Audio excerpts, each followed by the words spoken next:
What's going on, Jeromes? So the Minnesota Vikings had some change at the running back position this offseason as Dalvin Cook gone, and he went and signed with the Jets, and Alexander Mattison was re-signed on a 2-year deal to be the guy, the running back one for the Minnesota Vikings. And I believe in the talent Alexander Mattison, a third-round pick from back in the day out of Boise State. I think this could be a Michael Turner getting out of the shadow of LaDainian Tomlinson type situation, and Mattison in a very high-powered offense, I think, is going to have a phenomenal season. But of course, there's always critiques. There's always opinions about everything. And of course, MJD, Pocket Hercules, Maurice Jones-Drew, love and respect him, the pride of UCLA, former De La Salle dude, played under the legend Bob Ladouceur, so respect there. But MJD is an analyst. Yes, respect his opinions about running backs, but I feel like he's just a skosh. Just a little off base with his take on Alexander Mattison. So he did up his yearly ranking, all 32 RB1s heading into the season, and this is how they stacked up. So McCaffrey 1, sure. Derrick Henry still 2. Still. Tajay Spears is coming for him, man. Nick Chubb, very underrated. Frankly, I think Nick Chubb may be one of the more underrated players in the game. Austin Eckler, respect. Josh Jacobs, last year's rushing champ. If he actually gets his ass in camp and with the team, or the Raiders should just trade him to someone else who will take care of him, do that. Saquon at 6. I don't know, man. It seems a little bit low. Kamara at 7. I mean, he is suspended for the first couple games, but okay. Jonathan Taylor. I mean, Jonathan Taylor is 2 years removed from being the rushing champ and being that all-dude alpha, all-pro 1. All right, so the fact that he's down here at 8, the fact that you tell me that Jonathan Taylor is behind an older and suspended Alvin Kamara, nah. I ain't buying that at all, man. I ain't doing that. I understand the legacy pick with Derrick Henry, but at a certain point, father time catches up. Like, are we at that point? If we're not, we're rapidly approaching it. So I don't know how Henry is still 2. Doesn't matter. Tony Pollard at 9.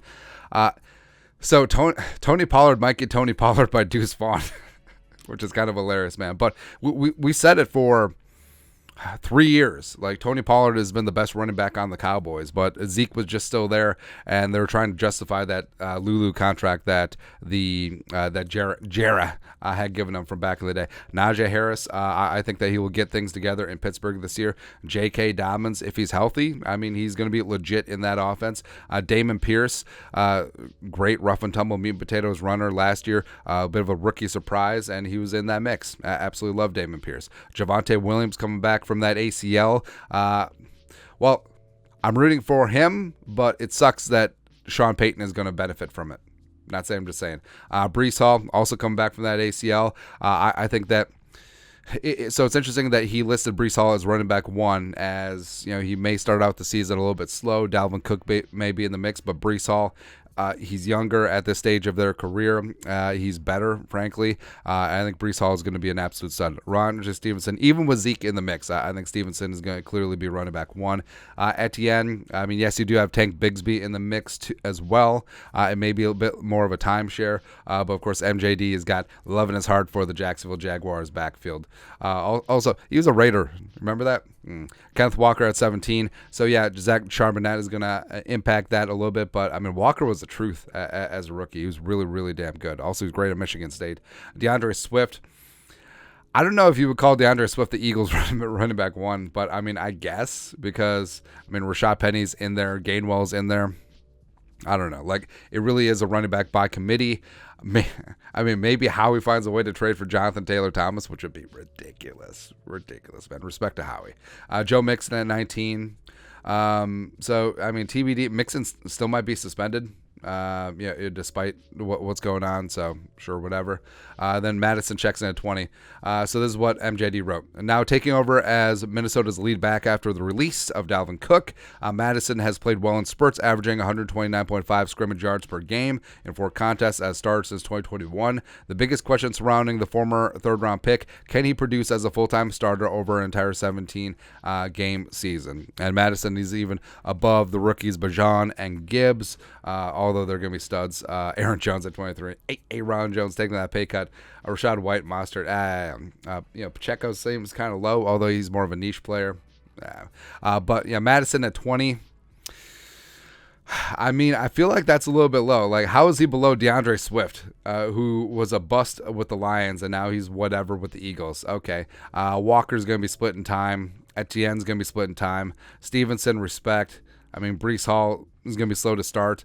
Javonte, respect. I mean, I like Damon Pierce, but is he going to get the true 3-down work like Mattison is going to get? I don't know. But we listed the other week of Madison fantasy football factors, and they certainly apply to actual football as well. But he's going to be the lead back in a very high-powered offense. I mean, Ty Chandler is going to get in the mix as RB2, but it's clear Deuce is number 1, and there's no.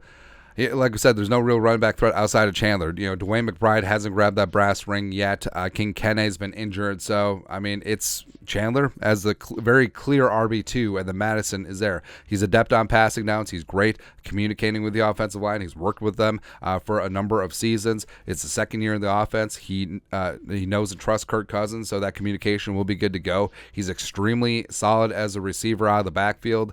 Mattison at 80.1% of the touches in the 5 starts where Dalvin Cook has been out in the previous years. Now, yes, Zimmer regime, different OC, but it still bears out that Madison's going to get that bulk of that work. Plus, he's going to get most of the goal line work as well. And plus, here's what people don't understand if you're not watching the Vikings every single day. Everyone assumes that Kevin O'Connell is going to be like last year, 11 personnel, spread things out. No, it's clear with how they've approached things in personnel, re-signing CJ Ham to a nice contract, bringing in Josh Oliver to a $21 million deal, the best blocking tight end in the game, playing a ton of 12 personnel, even with Hawkinson dinged up and out. It's very clear that they want to run the ball with authority. They want to run the ball with power, and that's exactly what they're going to do this year. So Madison, not only is he going to get 3-down work, he's going to get some goal line work, and they're going to give him the rock. That's exactly what's going to happen, man. So I do believe in Alexander Mattison, and I think that he is probably going to be a top 10 fantasy running back, and I think that he's going to surprise a lot of people. I think a lot of people are sort of out because he's not the new trendy name. He's not Bijan. He's not Jahmyr Gibbs. And also the whole trying to replace Dalvin Cook. I mean, I think that Mattison, frankly, will have a better season than Dalvin had last year. But we'll see. We'll see, but it's okay. If they hate, let them hate and watch the money pile up. But your thoughts are our thoughts. MJD, ship it to MJD. Maurice Jones-Drew ranks Mattison as the 20th best running back 1 in the league heading into the 2023 season. Let us know your thoughts and our thoughts and his thoughts in the comment section below. Subscribe for daily Vikings takes. Want to support the work? Put a little something in the Venmo. But till next time, Skol, production value.